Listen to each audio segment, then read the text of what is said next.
नमस्कार, मी सुवर्ण महाराष्ट्राची खबरबातमध्ये आपल्या सगळ्यांचं स्वागत। उद्यापासून म्हणजेच बुधवारपासून हिवाळी अधिवेशन सुरू होतोय। त्याच्या पूर्वसंध्येला चहापानाचा कार्यक्रम असतो, पण विरोधकांनी चहापानाच्या कार्यक्रमावर बहिष्कार टाकलेला आहे। थोड्याच वेळात कॅबिनेटची बैठक होणार आहे। बैठकीनंतर पत्रकार परिषद होते। विरोधकांच्या आरोपांना काय उत्तर दिलं जाणार हे बघणं महत्त्वाचं आहे। पण हिवाळी अधिवेशन किंवा कुठल्याही अधिवेशनाच्या पूर्वसंध्येला सत्ताधाऱ्यांतर्फे एक चहापानाचा कार्यक्रम असतो। विरोधकांनाही त्यात आमंत्रण दिलेलं असतं, पण चहापानाच्या कार्यक्रमावर बहिष्कार टाकण्यात आलेला आहे भाजपकडून, विरोधकांकडून। आणि पत्रकार परिषद, कॅबिनेटची बैठक होईल, पण त्यानंतर पत्रकार परिषद होणार आहे। विरोधकांचे जे काही प्रश्न आहेत, आरोप आहेत, त्याला कशी उत्तरं मविया सरकार देणार हे बघणं महत्त्वाचं ठरणार आहे। आमचे प्रतिनिधी उदय जाधव यांच्याकडून अधिक माहिती घेऊया, थेट त्यांच्याशी संपर्क साधूया। उदय, काय सांगाल? उद्यापासून अधिवेशन सुरू होत आहे, पण पूर्वसंध्येला चहापानाच्या कार्यक्रमावर विरोधकांनी बहिष्कार टाकलेला आहे। वातावरण मात्र चांगलंच तापलेलं आहे। कोंडीत पकडण्याचा प्रयत्न भाजप करेल असंच चिन्ह दिसतंय। अगदी बरोबर आहे सुवर्ण तुझं। हिवाळी अधिवेशनाला सुरुवात होते, मात्र हे हिवाळी अधिवेशन नागपूरला न होता मुंबईमध्ये होत आहे। कोविडचा प्रादुर्भाव त्याचबरोबर मुख्यमंत्री उद्धव ठाकरे यांच्या प्रकृती संदर्भातली जे काही आहेत उपचार सध्या सुरू आहेत, त्यामुळे ते मुंबईमध्ये घेतलं जात आहे। आणि थोड्याच वेळात चहापानाच्या कार्यक्रमाला सुरुवात होते आहे सह्याद्री अतिथीगृह इथे। आणि या कार्यक्रमावरती नेहमीप्रमाणेच विरोधी पक्ष भाजपने बहिष्कार देखील टाकलेला आहे। दुपारी 2 वाजता विरोधी पक्षनेते देवेंद्र फडणवीस यांनी पत्रकार परिषद घेतली आणि राज्य सरकार कसं कुमकुवत आहे, कसं कुचकामी आहे आणि त्याचबरोबर राज्य सरकारवरती अनेक भ्रष्टाचाराचे आरोप देखील देवेंद्र फडणवीस यांनी केलेले। या सर्व विरोधी पक्षांच्या नेत्यांच्या आरोपांना राज्य सरकार, राज्याचे जे सत्ताधारी महाविकास आघाडी सरकार आहे ते कसं उत्तर देते हे पाहावं लागणार आहे। चहापानाचा कार्यक्रम पुढील अर्ध्या तासात संपेल आणि त्यानंतर 5:30 वाजता राज्य मंत्रिमंडळाची बैठक होणार आहे। या बैठकीमध्ये काही महत्त्वाचे निर्णय देखील घेतले जाणार आहेत आणि त्यानंतर लगेच एक पत्रकार परिषद होईल महाविकास आघाडीकडनं। या महाविकास आघाडीच्या पत्रकार परिषदेमध्ये तिन्ही पक्षांचे, राष्ट्रवादी काँग्रेस, शिवसेना असेल, काँग्रेस असेल, तिघांचे गटनेते उपस्थित असणार आहेत। सर्वांचं लक्ष असणार आहे ते म्हणजे मुख्यमंत्री उद्धव ठाकरे या राज्य मंत्रिमंडळाच्या बैठकीला स्वतः प्रत्यक्ष उपस्थित राहतात का व्हिडिओ कॉन्फरन्सिंगद्वारे पुन्हा एकदा राज्य मंत्रिमंडळाच्या बैठकीला ते उपस्थित राहतात। आणि जी काय महाविकास आघाडीची पत्रकार परिषद होणार आहे, या पत्रकार परिषदेला ते स्वतः उपस्थित राहून संबोधित करतील का, याकडे खरं तर लक्ष लागलेलं आहे सर्वांचं। बरोबर, जसं उदय तुम्ही म्हणताय आजच्या दिवसाविषयी, त्याचप्रमाणे उद्यापासून जे अधिवेशन होणार आहे आणि जसं तुम्ही सुरुवातीलाच म्हणालात की मुख्यमंत्र्यांची तब्येत बघता मुंबईमध्ये हे अधिवेशन घेतलं जात आहे, मग या हिवाळी अधिवेशनाला ते स्वतः उपस्थित राहणार आहेत का, याविषयी काही कळतंय का? तो त्याबद्दल अधिकृतपणे सांगण्यात आलेलं आहे। मुख्यमंत्री उद्धव ठाकरे हे हिवाळी अधिवेशन मुंबईमध्ये होत आहे विधान भवनामध्ये आणि तिथे मुख्यमंत्री उद्धव ठाकरे हे स्वतः प्रत्यक्ष उपस्थित राहणार आहेत। पहिल्या दिवसापासून ते शेवटच्या दिवसापर्यंत ते उपस्थित राहणार, संपूर्ण कामकाज जे आहेत ते स्वतः पाहणार आहेत। यापूर्वी त्यांनी स्वतः विधान भवनामध्ये जाऊन संपूर्ण विधान भवन परिसराची पाहणी देखील केली आणि एकूणच पूर्वतयारीची देखील त्यांनी आढावा स्वतः घेतलेला आहे। त्यांची प्रकृती काहीशी अजून पूर्णपणे 100% बरी झाली नसली तरी देखील ते पूर्णपणे बरे आहेत, सुधारते त्यांची तब्येत आणि ते पूर्णपणे कामकाज देखील वरच्या निवासस्थानाहून मुख्यमंत्री कार्यालयाचं करता आहेत। त्यामुळे या अधिवेशनाला ते स्वतः उपस्थित असणार आहेत। पण या अधिवेशनामध्ये राज्य सरकार कोणकोणते विधेयक आणणार आहेत, अजून किती लक्षवेधी आणणार आहेत, या संदर्भात थोड्याच वेळात जी पत्रकार परिषद होणार आहे त्यामध्ये महाविकास आघाडीचे जे प्रवक्ते असतील किंवा संसदीय कार्यमंत्री अनिल परब असतील या संदर्भात अधिकृत माहिती जाहीर करणार आहे की राज्य सरकारचं नेमकं या हिवाळी अधिवेशनामध्ये नियोजन का असणार आहे, सगळ्यात महत्त्वाचं असणार ते विरोध। उदय, इथे अजून एकच प्रश्न आहे। आता तुम्ही म्हणालात की चहापानाचा कार्यक्रम सुरू आहे आणि नंतर राज्य मंत्रिमंडळाची बैठक होईल आणि पत्रकार परिषद सुद्धा। या आजच्या कार्यक्रमामध्ये व्हिडिओ कॉन्फरन्सिंगने उद्धव ठाकरे उपस्थित राहणार आहेत का, आता ते चहापानाला उपस्थित आहेत आणि बैठकीत सुद्धा प्रत्यक्ष उपस्थित राहणार आहेत? अजून मुख्यमंत्री उद्धव ठाकरे सह्याद्री अतिथीगृह इथे पोहोचलेले नाही आहेत, मात्र ते येतील। या संदर्भात अजूनही मुख्यमंत्री कार्यालयाला देखील अधिकृत माहिती नाही आहे, मात्र थोड्याच वेळात त्याबद्दल सुस्पष्टता येईल असं सांगण्यात येत आहे।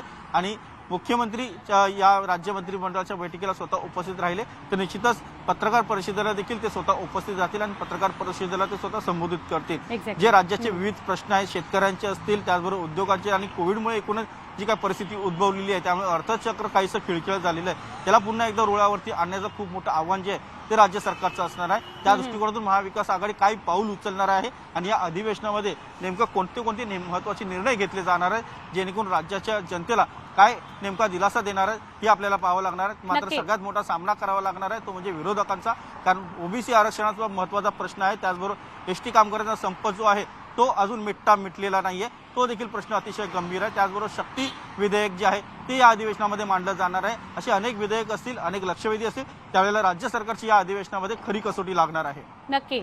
उदय, धन्यवाद. सविस्तर आपण बोललात त्याविषयी. उद्यापासून राज्य विधिमंडळाचं अधिवेशन सुरू होत आहे. अधिवेशनाच्या पार्श्वभूमीवर विरोधकांनी पत्रकार परिषद घेऊन सरकारवर हल्लाबोल केला. अधिवेशन काळात सरकारचे सगळे घोटाळे बाहेर काढणार असं विरोधी पक्षनेते देवेंद्र फडणवीस म्हणाले. त्यामुळे अधिवेशन वादळी होणार असं स्पष्ट दिसतंय. विरोधकांनी चहापानावर बहिष्कार टाकलेला आहे. चहापानाचा कार्यक्रम आता सुरू आहे. त्यानंतर राज्य मंत्रिमंडळाची बैठक आहे आणि त्यानंतर मग या सरकार पत्रकार परिषद घेईल. त्या सरकारला विश्वास नाही.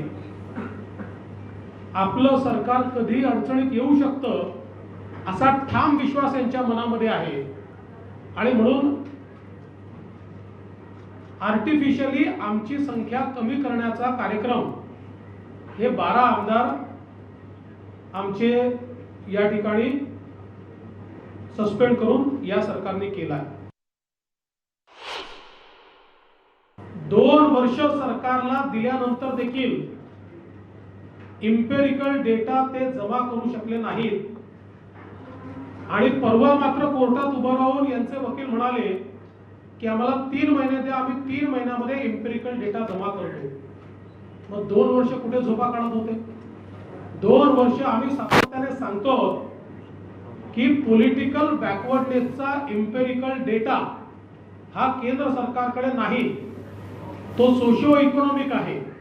सोशिओ इकॉनॉमिक डेटा हा शिक्षण आणि नोकऱ्यातल्या आरक्षणाला लागतो आणि पॉलिटिकल आरक्षणाकरता सुप्रीम कोर्टाने स्पेसिफिकली पॉलिटिकल बॅकवर्डनेसचा डेटा मागितलाय, ज्याचं कलेक्शन कुठेही झालेलं नाही.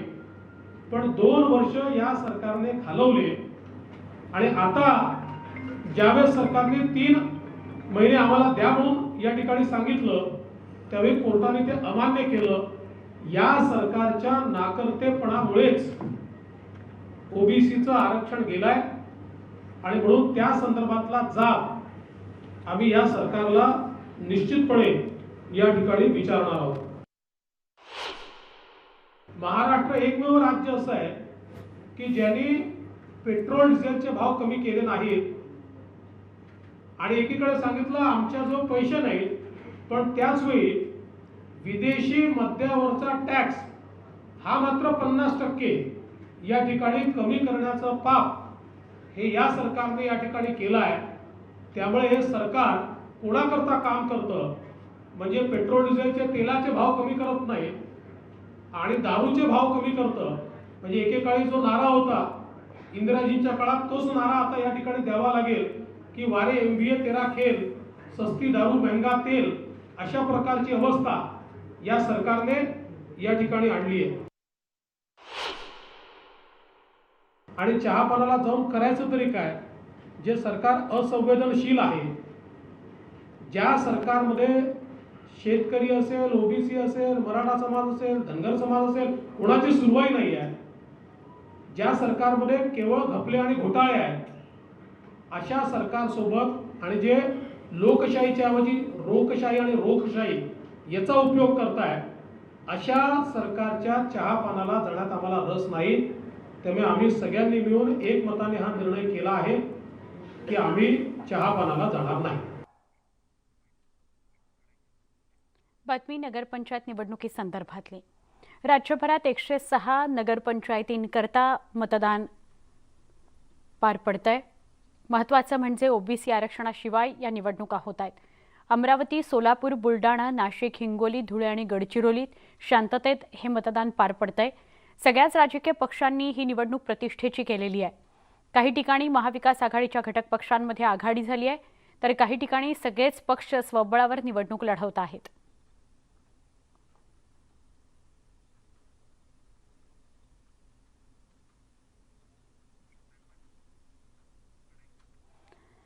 राज्यातल्या पंचायत समिती निवडणुकीमध्ये काही ठिकाणी वादावादीच्या घटना घडलेल्या आहेत. जळगावच्या बोदवड इथल्या हिदायतनगर मतदान केंद्र परिसरात उमेदवार मतदान केंद्रापर्यंत जात असल्याच्या कारणावरून शिवसेना आणि राष्ट्रवादी काँग्रेसच्या कार्यकर्त्यांमध्ये बाचाबाची झाली. त्यामुळे काही काळ तणाव निर्माण झाला होता. तर शिवाजीनगर परिसरात नागरिकांनी नाहक गर्दी केल्याने पोलिसांनी गर्दी पांगवण्याचा प्रयत्न केला. यात नागरिकांची धावपळ झाली आणि काही तरुण किरकोळ जखमी झाले. तर बीडच्या वडवणीत मतदानावरून 2 गटात वाद झाला. यावेळी भाजप आणि राष्ट्रवादी काँग्रेसचे कार्यकर्ते आमने-सामने आले. मतदान केंद्रावरच या कार्यकर्त्यांमध्ये राडा झाल्याने कार्यकर्त्यांना आवरण्याकरता पोलिसांना सौम्य लाठीचार्ज करावा लागला. तर बुलडाण्यामध्ये जलंब ग्रामपंचायतीच्या पोटनिवडणुकीसाठी मतदान सुरू असताना मतदान केंद्रावर राडा झाला. या ठिकाणी 2 गटाच्या कार्यकर्त्यांमध्ये हाणामारी झाली. यात 4 जण जखमी झाले.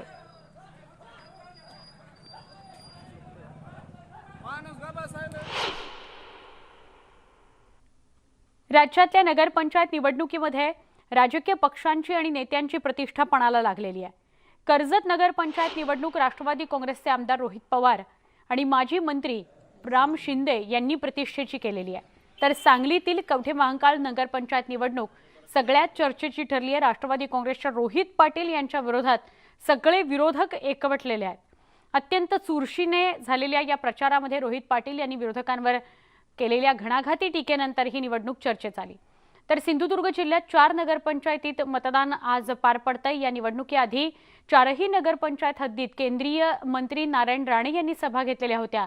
त्यामुळे नारायण राणे आणि शिवसेनेमधले हा संघर्ष इथे बघायला मिळतोय आणि राणेंकरता ती प्रतिष्ठेची निवडणूक आहे. रत्नागिरी जिल्ह्यातील दापोली मंडणगड नगरपंचायतीत माजी पर्यावरण मंत्री रामदास कदम आणि रत्नागिरीचे पालकमंत्री अनिल परब यांची प्रतिष्ठा पणाला लागलेली आहे. या ठिकाणी शिवसेना आणि राष्ट्रवादी काँग्रेसची आघाडी आहे. दरम्यान पक्षात डावललं जात असल्याचा आरोप रामदास कदम यांनी केलाय. त्यामुळे आमदार योगेश कदम समर्थकांनी शिवसेवा विकास आघाडी पॅनलखाली उमेदवार उभे केलेत. त्यामुळे दापोली मंडणगडमध्ये शिवसेना विरुद्ध शिवसेना अशीच लढत आहे. आता या लढतीत कोण नेता बाजी मारतो हे बघणं महत्त्वाचं आहे.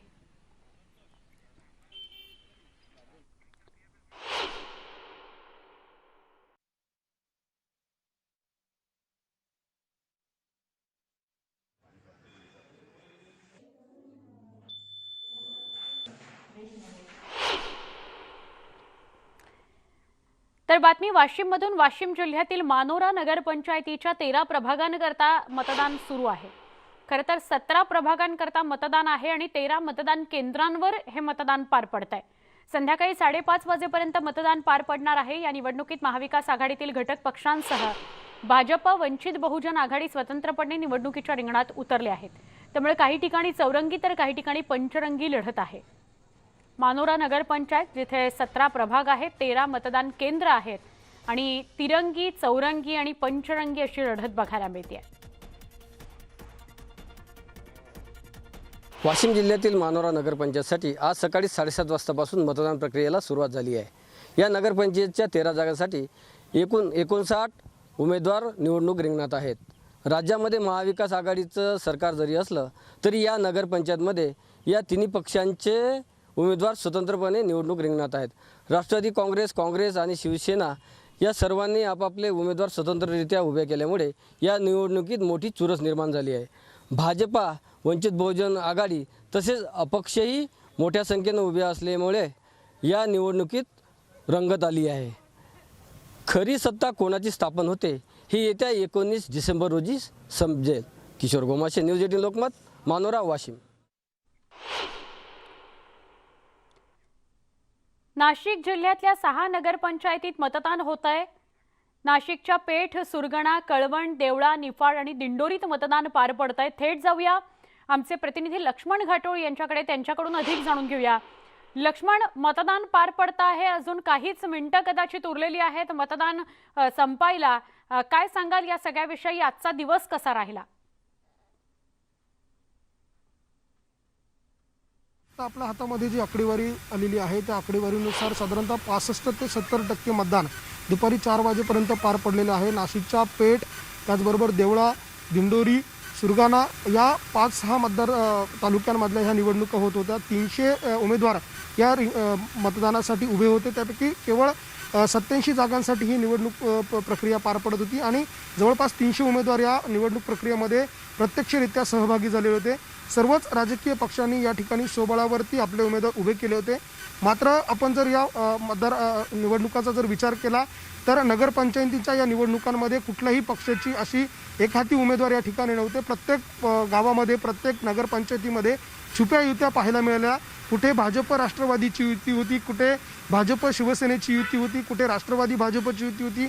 अशा छुप्या युत्यांच्या माध्यमातून या सगळ्या निवडणूक प्रक्रिया जी आहे ती पार पडलेली आहे. त्यामुळे या निवडणुकीमध्ये स्थानिक पातळीवरचं गणित जे आहे ते अधिक महत्त्वाचं असतं. ज्या ठिकाणी जे उमेदवार देण्यात आलेले आहे त्या उमेदवारा किती प्राबल्य त्या उमेदवारांचं त्या भागामध्ये आहे असे उमेदवार त्या ठिकाणी निवडून अशा लोकांना उमेदवारी देण्यात आली होती. त्यामुळे ही जी निवडणूक आहे नगरपंचायतीची ही जिल्ह्याच्या दृष्टीने अतिशय महत्त्वाची होती. कारण या नाशिक जिल्ह्याचे पालकमंत्री छगन भुजबळ या ठिकाणी आहे. त्याचबरोबर भाजपचं देखील मोठं प्राबल्य या नाशिक जिल्ह्यामध्ये आहे. एकूण जर आपण विचार केला तर जवळपास 70 ते 75 जागांपैकी 75 जागांपैकी 65 जागांवरती भाजपने आपले उमेदवार दिले होते. राष्ट्रवादीने देखील 40-45 जागांवरती आपले उमेदवार दिलेले आहे. शिवसेनेने देखील 35 जागांवरती उमेदवार दिलेले आहे. माकपने 15 जागांवरती आपले उमेदवार दिलेले आहे. त्याचबरोबर मनसेने देखील 5 जागांवरती आपले उमेदवार दिलेले आहे. अशा एकूण ह्या सगळ्या निवडणुकीमध्येचं गणित होतं. मात्र आता निकाल काय येतो हे बघणं महत्त्वाचं ठरणार आहे. नाशिक जिल्ह्यामधल्या या 6 नगरपंचायतीच्या निवडणुका अतिशय शांततेने पार पडला. एकही मतदार केंद्र जे आहे ते संवेदनशील नसल्यामुळे आज सकाळपासून शांततेच्या पद्धतीनं मतदान प्रक्रिया जी आहे ती पार पडत होती. आता आकडेवारी जी समोर आली त्यामध्ये 75% जवळपास मतदान प्रक्रिया जी आहे पार पडली आणि यामध्ये 75% जवळपास मतदान हे 4-4:30 वाजेच्या दरम्यान झालेलं आहे. त्यामुळे पुढच्या अर्धा तासामध्ये जी काही तुझ्याकडनं आम्ही असेच घेत राहू. लक्ष्मण, तुर्तास धन्यवाद माहिती दिल्याबद्दल. आपण पुढे जाऊया. भंडारा गोंदिया या जिल्हा परिषदेच्या निवडणुकीमध्ये 3 वाजेपर्यंत 41% मतदान पार पडलेलं होतं. थंडीमुळे सकाळच्या पहिल्या सत्रात मतदारांनी काहीशी मतदान केंद्राकडे पाठ फिरवली होती किंवा अगदी तुरळक मतदार मतदान केंद्रापर्यंत पोहोचले होते. दुपारनंतर मात्र हळूहळू मतदान केंद्रांवर गर्दी वाढायला लागली. आमचे प्रतिनिधी तुषार कोहळे यांच्याकडून आपण अधिक जाणून घेऊया. तुषार, काय चित्र नागपुरातलं, काय अपडेट आज दिवसभर, काय घडामोडी घडल्या? जर आपण भंडारा गोंदिया या जिल्हा परिषदेच्या निवडणुकीचं विशेषतः जर एकूण या संपूर्ण निवडणुकीमध्ये बघायला झालं तर भंडारा गोंदियामध्ये महाविकास आघाडीचे जे सर्व घटक पक्ष आहेत ते वेगवेगळे स्वतंत्र निवडणुका लढत आहे. म्हणजे शिवसेना स्वतंत्र लढत आहे, राष्ट्रवादी काँग्रेस स्वतंत्र लढत आहे आणि काँग्रेस देखील स्वतंत्र लढत आहे. काँग्रेसचे प्रदेशाध्यक्ष नाना पटोले या जिल्ह्यामध्ये येतात आणि त्यांनी स्वतंत्र आधीपासून मागच्या काही महिन्यापासून स्वतंत्र निवडणुकीला पुढे जाण्याचा एक त्यांचा वारंवार वक्तव्य येत होते. त्याचा एक रंगीत तालीम किंवा एक प्रयोग म्हणावा लागेल की काँग्रेसला स्वतंत्र लढण्याचा जो वारंवार ती वाच्यता करत होते त्याचा एक प्रयोग भंडारा गोंदिया जिल्हा परिषदेच्या निमित्तानं आपल्याला पाहायला मिळत आहे. त्यामुळे तिथे नेमकं काय होतं हे बघणं महत्त्वाचं राहणार आहे. यासोबतच भाजप देखील तिथे वेगळी लढत आहे. त्यामुळे भाजप देखील म्हणतात की एक पक्ष जर का महाराष्ट्रामध्ये निवडणूक लढला तो जिंकून येऊ शकतो आणि सत्तेत पण येऊ शकतो. तर भाजप आणि काँग्रेस या 2 पक्षासाठी ही निवडणूक अत्यंत महत्त्वाची आहे. त्याच्यासाठी एक प्रकारे रंगीत तालीम आहे. दुसरी महत्त्वाची गोष्ट की आता ज्या स्थानिक स्वराज्य संस्थेच्या महाराष्ट्रामध्ये निवडणुका होत आहेत तो त्याचा दुसरा टप्पा सुरू आहे. पहिल्या टप्प्यामध्ये आपण पाहिलं की ओबीसीच्या आरक्षणाच्या पार्श्वभूमीवर जो मतदारांचा बूमरँक होता तो कुठेतरी भाजपच्या विरोधात किंवा एक प्रकारे केंद्र सरकारच्या विरोधामध्ये गेला. मात्र आता सुप्रीम कोर्टाने ज्या प्रकारे राज्य सरकारला अल्टिमेटम दिला किंवा राज्य सरकारवर ताशेरे ओढले त्यानंतर पहिल्यांदा आता ओबीसीच्या आरक्षणाशिवाय राज्यामध्ये निवडणुका होत आहेत. त्यामुळे या निवडणुकीमध्ये ओबीसीचा कल हा कोणाकडे राहील हे देखील आपल्याला कळेल. दुसरी गोष्ट की एक मतदारांचा एक अंदाज येऊन जातो ग्रामीण पातळीवर किंवा निम शहरी जिथे नगरपंचायत आहे तिथे निम शहरी मतदाराचा कल कोणाकडे आहे यावरून एक आपल्याला अंदाज मिळतो की नेमकं या निवडणुकीमध्ये हवा कोणाची आणि स्थानिक पातळीवर कोणत्या कोणत्या पक्षाचं वर्चस्व आहे. पण भंडारा गोंदिया जिल्हा परिषदेमध्ये जर आपल्याला बघायचं झालं तर निश्चितच इथे काँग्रेसची प्रतिष्ठापना लागली कारण की प्रदेशाध्यक्ष नाना पटोले या जिल्हा नक्की. तुषार, धन्यवाद. आपण सविस्तर माहिती दिलीत. भंडारा गोंदिया जिल्हा परिषद मतदान आज दिवसभर होतं आणि त्याच्याविषयीचे अपडेट आपण देत होतात. महाराष्ट्राची खबरबातमध्ये अशीच माहिती आपण घेत राहूया, पण त्याआधी एक छोटासा ब्रेक पहा. फक्त न्यूज 18 लोकमत.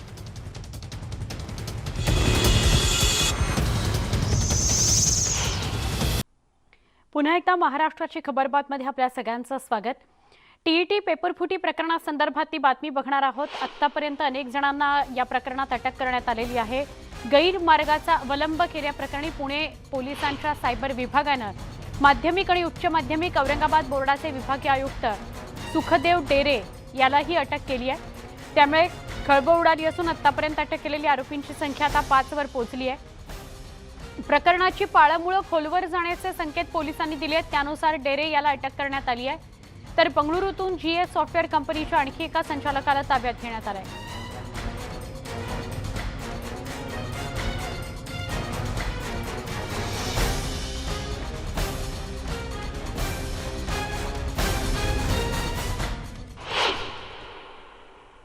महाराष्ट्रात सध्या गाजत असलेल्या तिन्ही शासकीय भरती परीक्षा घोटाळ्यांची शृंखला पुणे पोलिसांनी नेमकी उघडकीस आणली।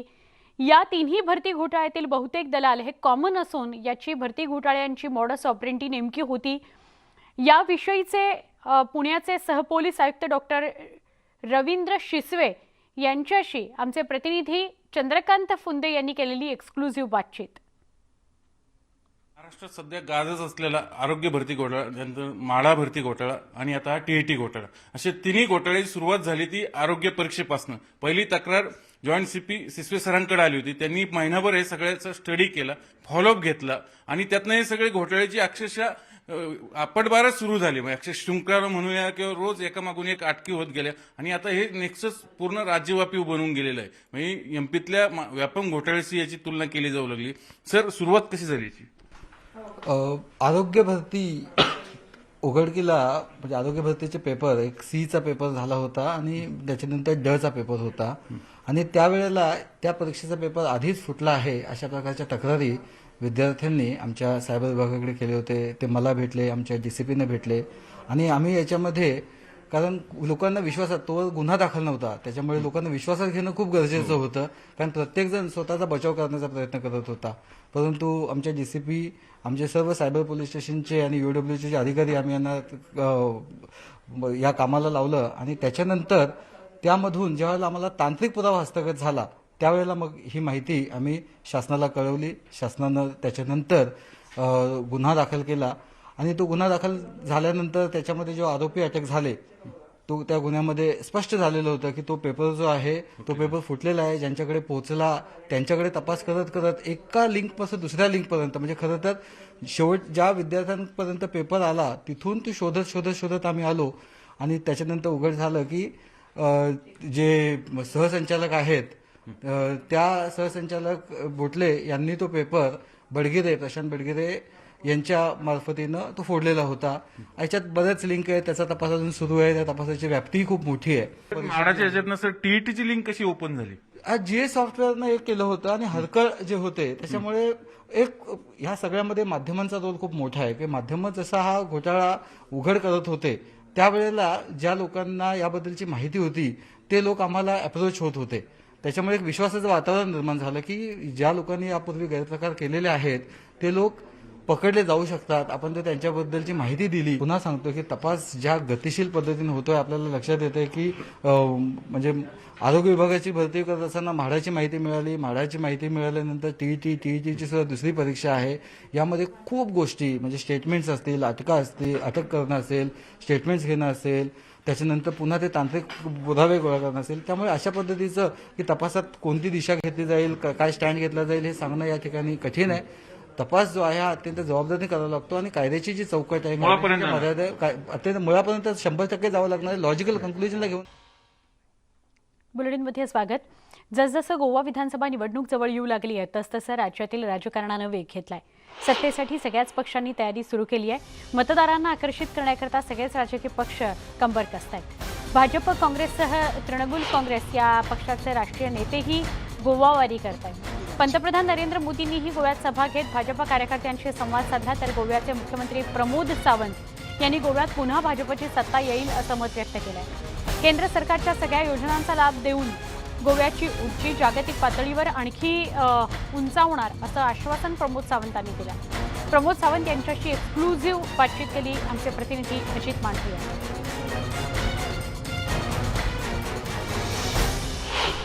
गोव्याचे मुख्यमंत्री प्रमोद सावंत जी आपल्यासोबत आहेत। प्रमोदजी, न्यूज 18 लोकांमध्ये आपलं स्वागत। आम्ही विमानतळाच्या बाहेर पडलो तेव्हा आम्ही पाहिलं की खूप बॅनरबाजी गोव्यामध्ये झालेली आहे। निवडणुकीचा जो रंग आहे तो चढलेला दिसतोय। मोदीजी आता नुकतेच येऊन गेले, त्यांनी तुमची खूप तारीफ केली, तुमच्या कामाची तारीफ केली. एक प्रकारे त्यांना असं सांगायचं आहे किंवा त्यांनी संकेत दिलेत की ह्या निवडणुकीचे चेहरा तुम्हीच असणार आहात गोव्याच्या. थँक्यू सर्वात अगोदर. कारण माननीय मोदीजी आम्ही 60th इयर लिबरेशनच्या समारोपाच्या कार्यक्रमाला सरकारने निमंत्रण दिलं, त्यावेळेस माननीय मोदीजी त्या कार्यक्रमामध्ये आले होते. खूप चांगल्या पद्धतीचा कार्यक्रम यावेळी श्यामाप्रसाद मुखर्जी स्टेडियम म्हणा, मिरामार बीचवरती आणि आझाद मैदान या सगळ्यावरती एक खूप चांगला आणि सुंदर असा कार्यक्रम पार पडला.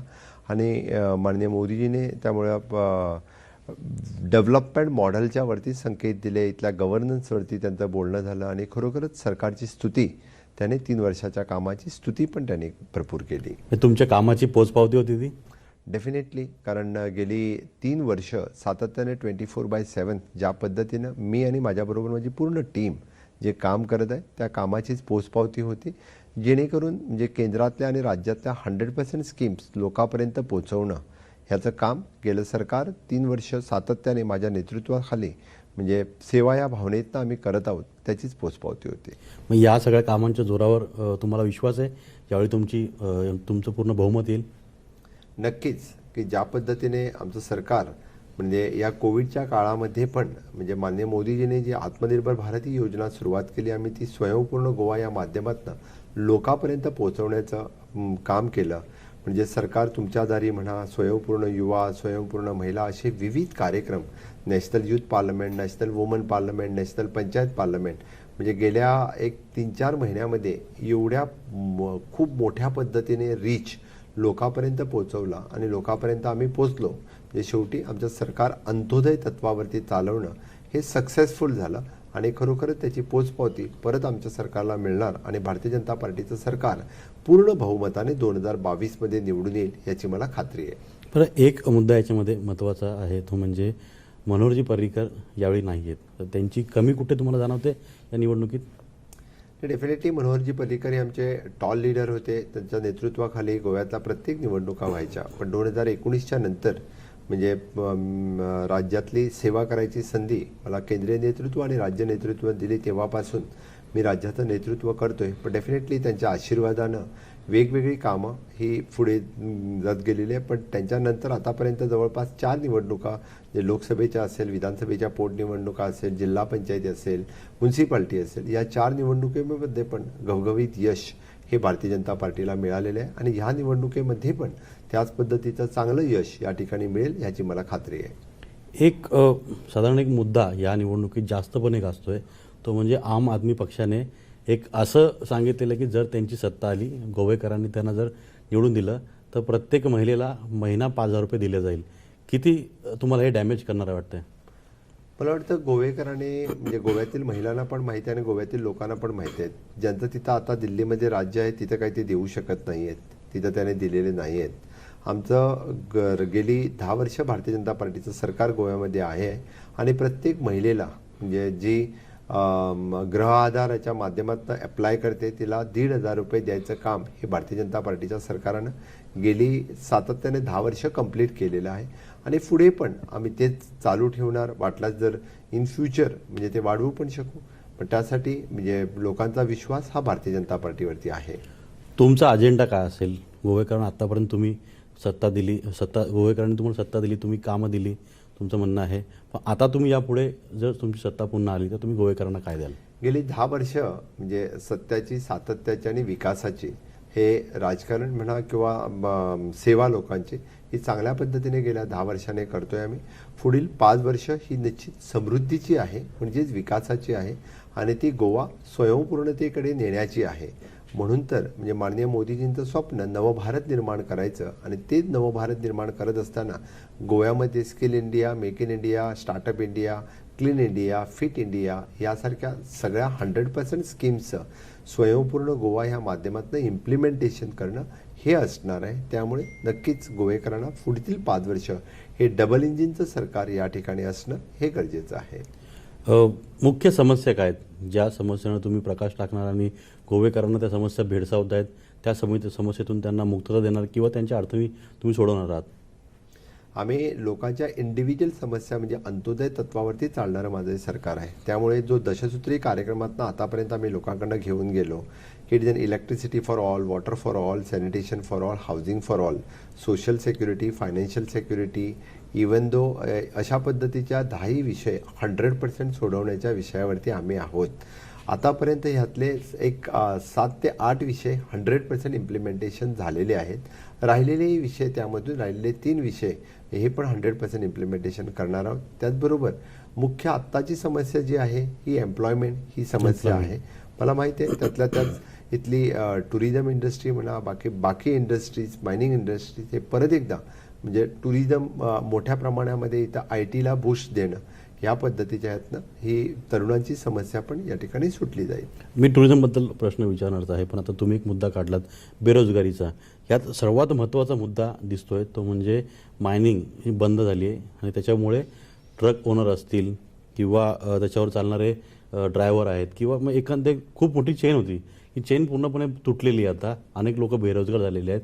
तर ह्या सगळ्या मुद्द्याकडे तुम्ही कसं पाहता आणि निवडणुकीत ह्या मुद्द्यांवरती तुम्ही जास्त भर टाकणार आहात का? खरं म्हणजे हे बंद पडल्यानंतर 2014 पासून 2016 पर्यंत त्यासाठी ट्रकला असेल, मायनिंगमधून काढून टाकलेलं असेल, या सगळ्यांना पॅकेज द्यायचं काम सरकारनं केलेलं आहे. आणि त्यानंतर 2019 पासून ज्यावेळी मायनिंग ॲक्टिव्हिटी वेगवेगळ्या पद्धतीने चालू करायला जशी मिळते तशी आम्ही ती ॲक्टिव्हिटी चालू पण केलेली आहे. त्यामध्ये मग आम्ही मायनिंग कॉर्पोरेशन फॉर्म केलेलं आहे आणि त्यानुसार परत ऑक्शन करणं हा प्रोसेस चालू झालेला आहे. निश्चितच पुढच्या टेन्युअरपर्यंत पूर्णतः हे स्ट्रीमलाईन होईल आणि एक मायनिंग ॲक्टिव्हिटी परत एकदा चालू राहील याची मला खात्री आहे. पण प्रकरण न्यायालयात आहे, कुठेतरी अडचणी निर्माण होत आहेत. न्यायालयाच्या इन्स्ट्रक्शनच्या नुसार म्हणजे कॉर्पोरेशन फॉर्म करणं, ऑक्शन्स करणं हा प्रोसेस आम्ही चालू केलेला आहे. आता त्याला थोडासा उशीर लागतोय, पण तरीसुद्धा म्हणजे मायनिंग ॲक्टिव्हिटीज आमच्या परीने ज्या शक्य होईल तेवढ्या प्रोसेस आम्ही कंप्लीट पण केलेला आहे. तरी साधारणपणे काय वाटतं की ही प्रोसेस कंप्लीट करून मायनिंग सुरू करून लोकांना रोजगार देणं, त्याच्यावर पुढे चेन पुन्हा जी ॲक्टिव्ह करणं, लोकांना फायदा मिळून देणं, कारण की इकडे पर्यटनामुळे गोव्याला खूप फायदा होतो, गोव्याला आर्थिक खूप फायदा होतोय. गोव्यातील एका बाजूने कोस्टल बेल्ट, एका बाजूने रुरल मायनिंग बेल्ट, त्यामुळे ह्या बाजूने परत एकदा आम्ही म्हणजे जे ॲक्टिव्हिटी सुरू केलेले आहेत त्यातनं ते मायनिंग बेल्टमध्ये ह्याची रिलीफ मिळेल ह्याची मला खात्री आहे. पण या निवडणुकीत या मायनिंगचा मुद्दा जास्त गाजतोय. त्याचं कारण म्हणजे विरोधी पक्ष नरेंद्र मोदीजींची क्लिप फिरवत आहेत की त्यांनी असं त्यांच्या भाषणात म्हटलं होतं की आम्ही काहीतरी रस्ता काढू आणि मायनिंग पुन्हा सुरू करू. तर त्यामुळेच आम्ही म्हटलंय की मायनिंग ॲक्टिव्हिटी ज्या चालू करायच्या आहेत आणि मायनिंग कॉर्पोरेशन ऑलरेडी आम्ही फॉर्म केलं, ऑक्शन करण्याचा प्रोसेस चालू केला आणि आता ॲक्टिव्हिटी चालू करण्यासाठी न्यू पॉलिसीच्या नुसार आम्ही परत एकदा म्हणजे जे आउटसाईड लीज एरिया त्याचं ऑक्शन करणं किंवा जो रिजेक्टेड ओर आहे त्याचं ऑक्शन करणं ह्या गव्हर्नमेंट ऑफ इंडियाच्या न्यू पॉलिसीच्या नुसार ती पण ॲक्टिव्हिटीज आम्ही सुरू करतोय. फक्त निवडणूक म्हणून विचारत नाहीये, तर एकंदर तुम्ही निवडणूक म्हणून हा मुद्दा माझ्यासाठी गौण आहे. कारण हा मुद्दा मी मुळात मायनिंग बेल्टमधून येतोय, मला हा विषय माहिती आहे, लोकांच्या समस्या मी जाणतोय आणि त्यामुळंच मी या विषयाकडे बघत असताना तो माझ्यासाठी निवडणुकीचा मुद्दा नाही आहे, लोकांच्या पोटापाण्याचा विषय आहे आणि मला त्याची पूर्ण जाणीव आहे आणि तो सोडवण्यासाठी 100% माझ्याकडून प्रयत्न झालेले आहेत आणि आताही करत आहे. त्यामुळे तो निश्चितच तो मुद्दा सुटेल. नक्कीच. विषय आता पर्यटनाचा आहे. पर्यटन सध्या 2 वर्षात कोरोना आणि त्यानंतर आता ओमायक्रॉन यामुळे इंटरनॅशनल फ्लाईट्स बंद आहेत. गोव्यामध्ये जितकी भारतीय पर्यटक येतात त्याच्यापेक्षा जास्त किंवा त्या तुलनेत परदेशी पर्यटक जे आहेत ते देखील खूप येतात. यावेळी तसं होणार नाही आहे, कारण नवीन वर्ष हा गोव्यांकरता खूप मोठा एक सण असतो. पूर्ण महिनाभर म्हणण्यापेक्षा वर्षभर तयारी सुरू असते, कारण का न्यू इयरला संपूर्ण जगभरातून लोक येत असतात. आता इंटरनॅशनल फ्लाईट्स बंद आहेत, परदेशी नागरिक येणार नाही आहेत. तर ह्याच्यामुळे काय परिणाम यावेळी गोव्याच्या न्यू इयर सेलिब्रेशन होऊ शकतो? 100% वॅक्सिनेशन स्टेट झाल्यानंतर इंडियन टुरिस्टने टुरिस्टिक डेस्टिनेशन म्हणून गोव्याला प्रिफर केलेलं आहे. त्यामुळे पोस्ट कोविड गोव्यातलं टुरिझम ॲक्टिव्हिटी खूप मोठ्या प्रमाणात बूस्ट झालेल्या आहेत. गेल्या 3 महिन्यामध्ये गोव्यामध्ये खूप मोठ्या प्रमाणामध्ये इंडियन टुरिस्ट सध्या आहेत. त्यामुळं 31 डिसेंबर म्हणा किंवा नववर्षाच्या स्वागतासाठी खूप लोक हे गोव्यात येणं प्रिफर करेल अशी मला खात्री आहे आणि 100% प्रोटोकॉल्स नॉर्म्स गोव्यातील हॉटेल्स आणि बाकी stakeholders in the tourism industry ह्याचं पालन करतात. त्यामुळे इंडियन टुरिस्ट गोव्यात येणं प्रिफर करतात. About the international tourist according to the protocol norm given by the government of India ते फॉलो करून परत एकदा म्हणजे त्या इंटरनॅशनल टुरिस्टचं पण आम्ही या ठिकाणी स्वागत करतो. इंटरनॅशनल टुरिस्ट जे आहेत म्हणजे परदेशी पर्यटक जे आहेत ते न येण्यामुळे आर्थिक फटका कुठे होऊ शकतो आणि तो फटका जो आहे तो भारतीय पर्यटक जे आहेत त्यांनाही बाहेर जायला मिळत नाही, त्यामुळे ते गोव्यात येऊन तो पुढे बॅलन्स करू म्हणून मी शकतो. सांगितलं की इंडियन टुरिस्ट जास्त प्रमाणामध्ये ह्यावेळी इथं आलेले आहेत आणि फॉरेन टुरिस्ट कमी आल्यामुळे त्याचा डेफिनेटली आम्हाला त्याचे नुकसान खूप मोठ्या प्रमाणे आहे. It is an foreign currency which is bringing to the our country that is also there. त्यामुळे तर गव्हर्नमेंट ऑफ इंडियाने परमिशन घेऊन with the protocol norms foreign टुरिस्टला वेलकम करण्यासाठी अलाव केलेलं आहे. ओके. ह्या सगळ्या ह्याच्यामध्ये आता पर्यटन जो आहे, पर्यटनाकरता लाखो लोक इकडे येणार आहेत. तुम्ही मुख्यमंत्री आहेत, हे लक्षात घेता तुम्ही लोकांना जे पर्यटक आहेत त्यांना विशेष करून काय आवाहन कराल? कारण का लोक मौज मस्ती करायला येत आहेत, कारण सध्या करोनाचा प्रादुर्भाव जरी कमी झाला असला तरी ओमायक्रॉनचा धोका आहे. मग अशा परिस्थितीमध्ये तुम्ही लोकांना काय आवाहन कराल? ओमायक्रॉनचा धोका आहे, त्यामुळे गोव्यात येणाऱ्या प्रत्येक माणसाला माझं एवढंच म्हणणं असेल की तुम्ही 100% वॅक्सिनेटेड व्हा. आणि डेफिनेटली म्हणजे जरी कोणी सेकंड वॅक्सिन किंवा फर्स्ट वॅक्सिन घेतलं नसेल, इथं पण वॅक्सिन देण्याची सोय आम्ही गोव्यामध्ये अवेलेबल आहे. त्यामुळे तुम्ही तुमचं वॅक्सिन इथं पण घ्या. इथं कोविडचे नॉर्म्स पालन करा. गोवा राज्य हे 100% वॅक्सिनेटेड झालेलं राज्य आहे, त्यामुळे इट इज अन सेफ. आणि गोव्यातील सगळेच टुरिझम स्टेक होल्डर्स आपले कोविडचे प्रोटोकॉल फॉलो करतात आणि आमच्या गोवा टुरिझम डेव्हलपमेंट कॉर्पोरेशन्स आणि ज्या ministry Goa tourism development ministry हे सगळं पर्सनली मॉनिटर करतात.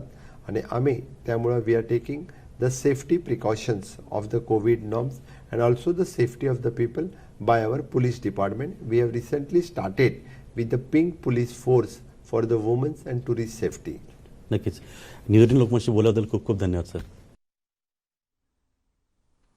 गोव्याचे मुख्यमंत्री प्रमोद सावंत यांची एक्सक्लुझिव्ह मुलाखत आपण बघत होतात. महाराष्ट्राची खबर बातमध्ये इथेच थांबतोय. न्यूज 18 लोकमतच्या प्रेक्षकांनी कोरोनाची त्रिसूत्री पाळायला विसरू नका, मास्क घातल्याशिवाय घराबाहेर पडू नका आणि दिवसभरात न्यूज 18 लोकमतमधल्या कुठल्याही घडामोडी, ताजे अपडेट्स बघायचे असतील तर news18lokmat.com या यूट्यूब चॅनलला सबस्क्राईब करा. फेसबुकवर आम्हाला फॉलो करा. इथेच थांबतो. पहा फक्त न्यूज 18 लोकमत.